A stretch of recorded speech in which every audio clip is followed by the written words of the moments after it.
Baik, silahkan Mas Koko. Ayat 85 dulu. Ayat 85 itu adalah tentang keadaan orang Yahudi yang mengingkari janji. Nah, kemudian ayat 86 ini sebagai jawaban dari pengingkaran. Namun biar temanya tidak hilang, diulang dari ayat 85. Terjemah bebas saja ayat 85.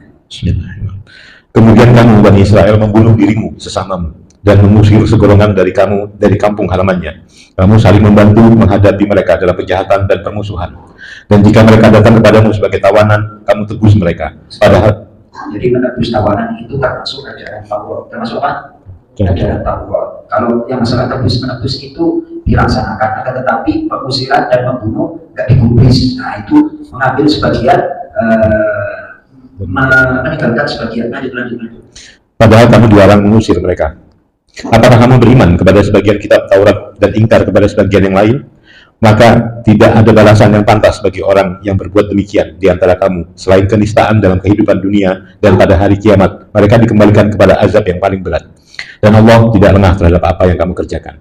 Baik, itu ada catatan kaki 38. Semua janji dan sumpah yang diikrarkan Bani Israel sebagaimana disebut dalam ayat 83 dan 84 di atas, mereka langgar. Kenyataan sejarah antara dua suku Yahudi di Madinah, yaitu Bani Quraizah dan Bani Nadir, selalu berperang. Tetapi jika ada orang Yahudi di antara kedua suku itu yang tertawan oleh suku lain, misalnya oleh suku Aus, sekutu Bani Quraizah, atau suku Khazraj, sekutu Bani Nadir, mereka bersatu menebusnya. Itu kan aneh itu, ya kan? Jadi ya memang aneh, Bani Israel itu manusia yang aneh. Nah, karena kelakuannya seperti itu, akhirnya apa? Ditutup ayat yang ke-86. Perkataan sekarang Pak Haji datang. Ulaika alladziina. Bismillahirrahmanirrahim. Ulaika, mereka itulah alladziina, orang-orang yang istarohu, mereka menjual belikan al-hayata, kehidupan dunia bil akhirah, dengan kehidupan akhirat. Stop. Jadi kenapa hidup ini dinamakan hidup di dunia? Dunia itu artinya pendek. Artinya apa Mas Soto? Jadi kehidupan yang pendek ditukar dengan kehidupan yang abadi. Itu berarti tidak menggunakan akalnya. Kenapa tidak menggunakan akalnya Mas Soto? Ketutup sama hawa nafsu, ya kan?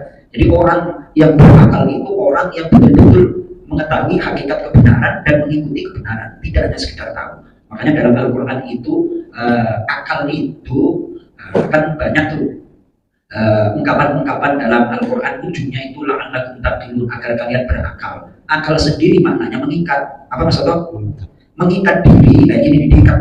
Jangan sampai terjerumus kepada segala sesuatu yang menghancurkan. Nah ini dunia bersifat pendek ditukar dengan kehidupan kenikmatan yang bersifat abadi, gitu kan? Itu diperjualbelikan, ada transaksi. Nah, bahasa Al-Quran itu menggunakan bahasa-bahasa keseharian agar untuk lebih mudah dipahami. Orang Yahudi yang seperti itu adalah mereka yang memperjualbelikan akhirat ditukar dengan kehidupan yang bersifat remeh-temeh dunia. Betul Mas Soto? Nah, tuh. Lanjut. Fala, maka tidak yukhaffafu, diringankan anhum, atas mereka al-azab, siksaan, walahum, dan tidaklah mereka yunsorun, mereka akan ditolong. Kenapa orang itu cinta dunia? Itu sampai saya berpikir seperti itu. Kenapa orang itu sampai cinta dunia? Mau tahu bahkan? Mau nggak? Masya Allah. Kenapa manusia itu cinta dunia? Nah, karena manusia itu diciptakan dari dua unsur. Dari berapa unsur, Bu? Unsur rohani dan unsur materi. Jasmani kita itu dari tanah.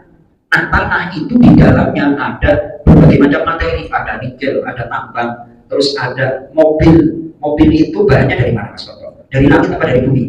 Dari bumi. Makanya manusia cenderung kalau ada sesuatu yang bersifat duniawi terpikat. Manusiawi, karena unsurnya seperti itu.